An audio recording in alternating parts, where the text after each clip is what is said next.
کہ ایسا اور ہوگا، تو دیکھے گا ایک بندہ صبح ایمان پر ہوگا، شام بستر پہ سونے کے لیے جائے گا تو ایمان سے خالی ہوگا۔ تو یہ کیسے ہو سکے گا؟ دوستی کی وجہ سے۔ اپنے دوستوں کے آئیڈیاز دل قبول کریں گے اور وہ گمراہ ہوتے جائے گا۔ اور واقعی ہم نے زندگی میں اس کا تجربہ کیا ہے، ایک فکرہ ہی کافی ہوتا ہے۔ ایک شہر میں ایک صاحب تھے، چیف انجینئر تھے، ان کی ریٹائرمنٹ ہو گئی۔ میرا آنا جانا تھا تو ان کے ہاں ان سے ملاقات ہو جاتی تھی۔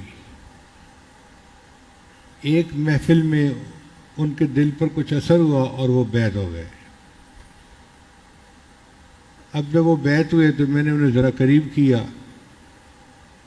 انہوں نے نمازیں شروع کر دی۔ ایک دن میں نے ان سے پوچھا، آپ نے حج کی ہوئی ہے؟ کہا نہیں۔ میں نے کہا آپ کے اوپر تو فرض ہے، آپ کے بینک میں لاکھ روپیہ ہے، ریٹائرمنٹ کے پیسے بھی ہیں، تو آپ کے اوپر تو حج فرض ہے، آپ کو کرنا چاہیے۔ انہوں نے درخواست دے دی۔ اللہ کی شان دیکھیں کہ درخواست منظور ہو گئی۔ بڑے خوشی انہوں نے مجھے فون کیا، حضرت میری تو قسمت جاگ گئی اور میرے تو حج پہ نام نکل آیا اور میں تو حج کے لیے جا رہا ہوں۔ اور انہوں نے تیاری شروع کر دی۔ اللہ کی شان دیکھیں کہ جس دن ان کی روانگی تھی جانے کے لیے، پرواز تھی جہاز سے، اس سے ایک دن پہلے ان کا بڑا بھائی ان کو ملنے آ گیا، اور بڑے بھائی سے اس کی 1 منٹ کی ملاقات ہوئی، کھڑے کھڑے۔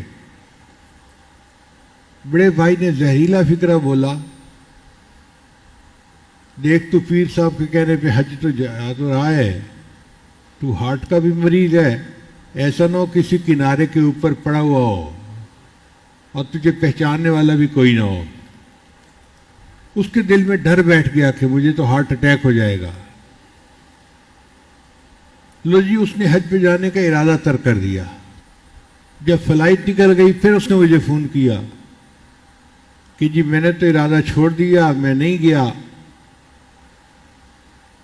مجھے بہت حیرت ہوئی، لیکن تیر تو نکل چکا تھا۔ اللہ کی شان دیکھیں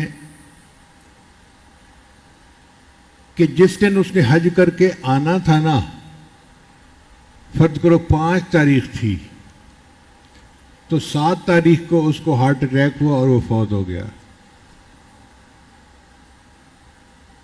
اس کے مقدر میں لکھا تھا 7 تاریخ کو مرنا، اس نے مرنا ہی تھا۔ حج کر کے آتا تو گناہوں سے پاک ہو کے مرتا، سیدھا جنت جاتا۔ بھائی کے ایک فکرے سے اس نے حج کا ارادہ ترک کر دیا، ایک تو فرض بھی پورا نہ ہوا، اور دوسرا موت اسی دن آئی جس دن آنی تھی، وہ تو آگے پیچھے نہیں ہو سکتی۔ آپ دیکھو 1 منٹ کی ملاقات نے اس کا کتنا بڑا نقصان کر دیا۔ تو صحبت اپنا اثر دکھا جاتی ہے۔